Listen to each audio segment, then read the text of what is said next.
Hi everyone, it's Lindsay. I wanted to do a TTC video. This will be my cycle day 13 update. I had some labs drawn and I had an ultrasound, so I wanted to kind of update on the status of everything. If this is the first video you've seen from me for trying to conceive our third baby, please go back and watch the pre-cycle overview video that I made and the cycle day one, the cycle day one update. That will explain a whole lot about my background, what I'm using while we're trying to conceive, what we're doing, what I'm using, like monitors, tests, things like that. It'll also go over my history and what we are up against as far as trying to conceive baby number 3. So to start off, I am cycle day 13. I am taking my basal body temperature every morning. I'm using the Clear Blue fertility monitor, and I am using ovulation predictor kits to check for ovulation. So up to now, I'm on day 13. I have yet to get anything but a low fertility status on the fertility monitor, which is pretty normal for me. When I have a regular cycle, I don't ovulate until cycle day 16 or 17, excuse me.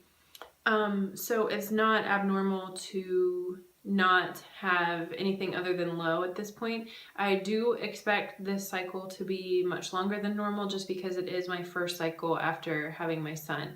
So I think it'll probably take my body longer than what it would normally to normalize and kind of figure out what's going on. So I don't expect a high or a peak fertility for quite some time. It is kind of a bummer to see the low fertility every single morning, but it is what it is, and I understand that it's going to take a while, or probably will take a while. As far as OPKs or ovulation predictor kits, I have not had anything close to a positive. I was going to show you, but they're all just negative. There's not a line. There was one line that was kind of what I thought was getting darker, but it's still negative. So negative is a negative. So nothing by way of any ovulation signs or symptoms. As far as ferning goes, I've had a couple days of partial ferning, which means that my estrogen, and correct me if I'm wrong, my estrogen is on the rise, which is what should happen. But like I said, I think that'll probably creep along as well. My temperatures are all still pretty low. I have a really low basal body temperature. It's always in the mid 96 range, 96.5, 96.8, always right around there. When I ovulate, it goes down to about 96.2, and then it goes up into the 97s after ovulation. So for now, up until cycle day 13, I'm in the mid 96 range, which is all normal for me. So on this cycle, on cycle day 3, my RE, or my reproductive endocrinologist, ordered some labs to be drawn just to kind of see baseline what we were working with. Baseline what we were working with as far as my hormones go, as far as all the levels were, just because this was my first postpartum cycle and I am still breastfeeding. So he just wanted to kind of get an idea of what, like the ball of wax we were working with, basically. I have my labs here, so I was going to tell you what was drawn.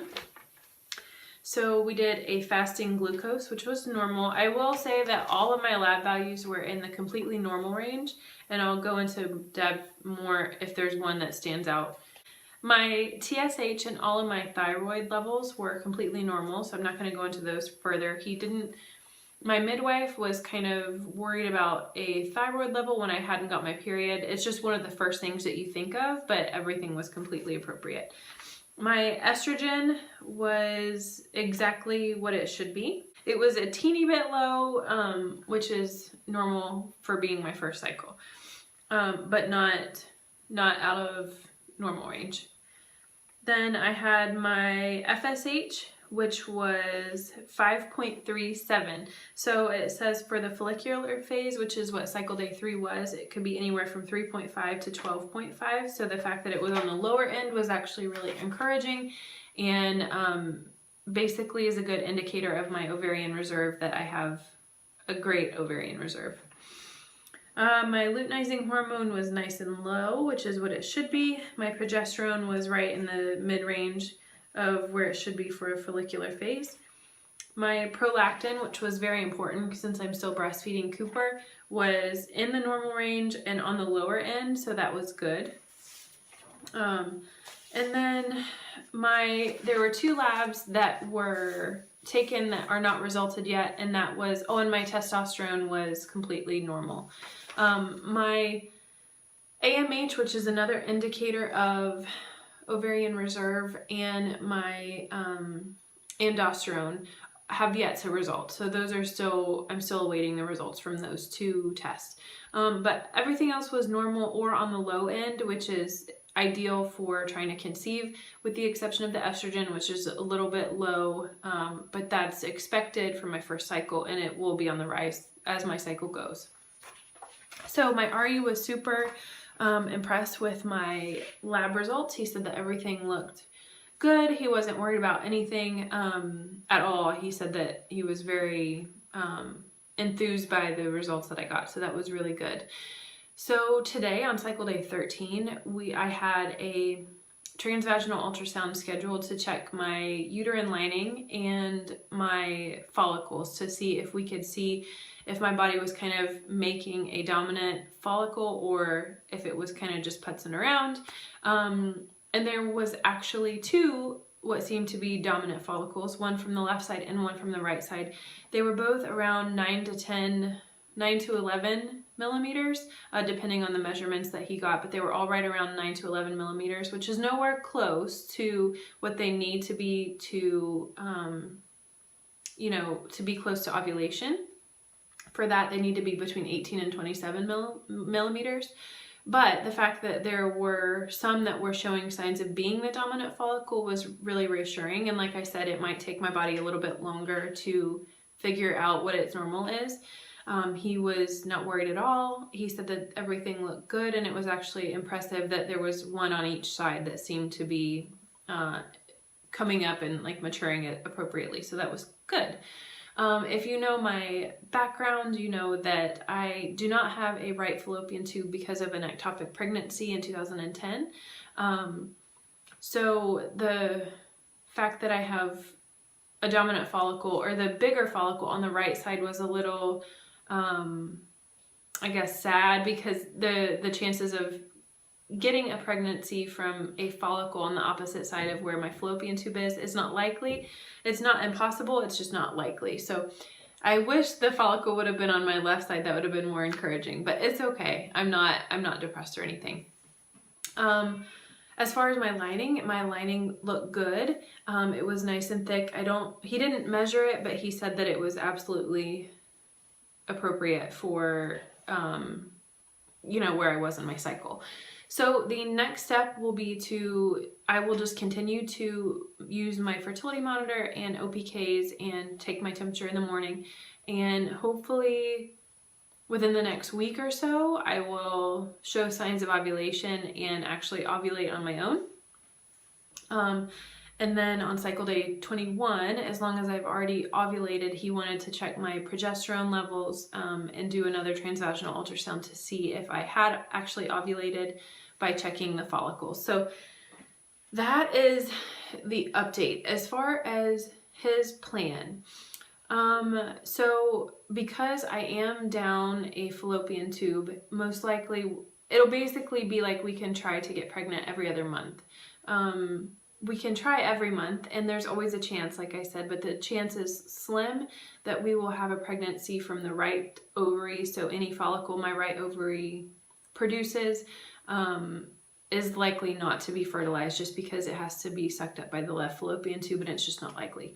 So he said that we should kind of come up with a number together, my husband and I, to figure out how long we want to try prior to thinking about doing an HSG to make sure that the left side is nice and open, and to think about possibly using a stimulating medication like Clomid or Femera or something like that.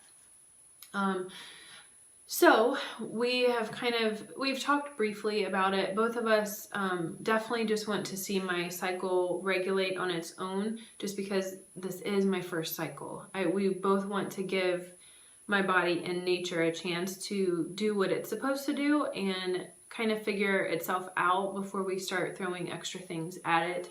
And we conceived my son completely on accident, so we know that it's possible. We just don't know if that was a fluke, and we just got pregnant somehow, some way, and it's going to be harder this time. We have no idea. So we both kind of decided that we want to let nature kind of do what it's going to do and give it a few months. Now, that being said, I don't know if a few months down the road we're not going to be getting really, really jumpy and want to pursue further, I guess, help.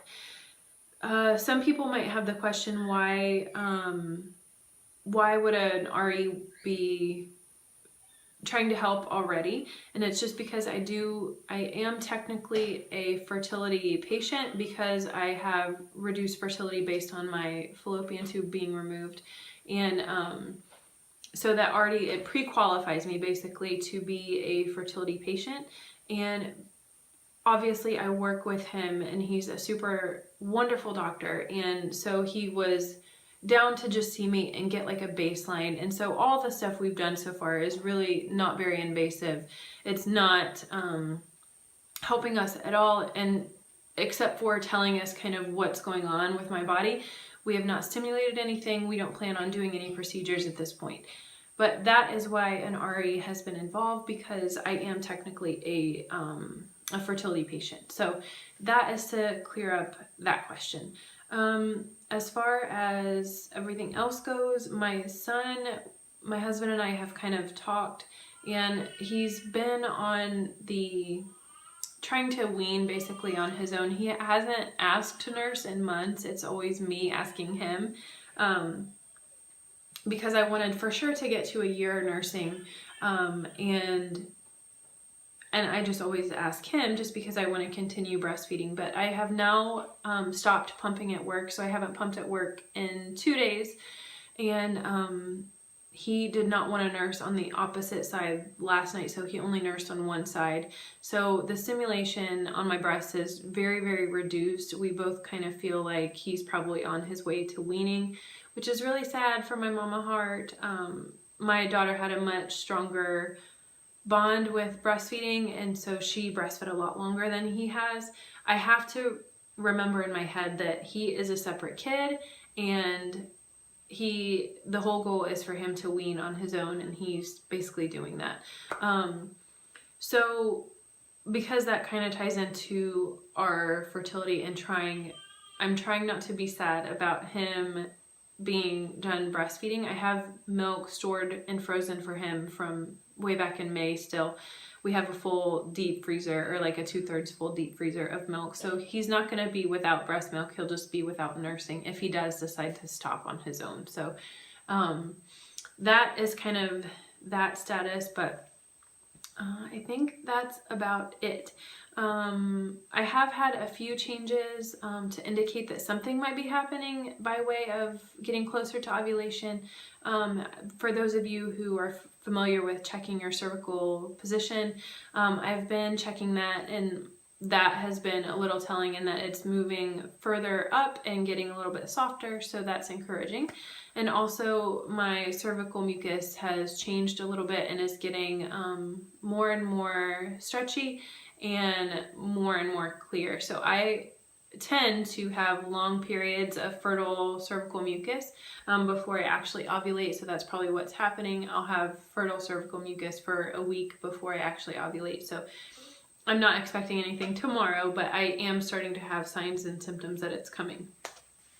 So I just wanted to make sure I stated that, as well as how I talked about the ferning. I'm having some partial ferning. So anyway, that is my cycle day 13 fertility or trying to conceive update. If you guys have any questions or comments or encouragement, I would love to hear it, especially if you or someone you know has a fallopian tube removed and happen to get pregnant on a cycle where they ovulated from the opposite side. That would be really, really encouraging and really happy. I would love to hear that. So Anyway, like I said, if you have any questions or comments, leave those down below, and make sure to subscribe if you want to follow our TTC journey. So baby dust to everyone. Good luck, and I will talk to you with my next update, most likely around cycle day 21. All right, bye guys.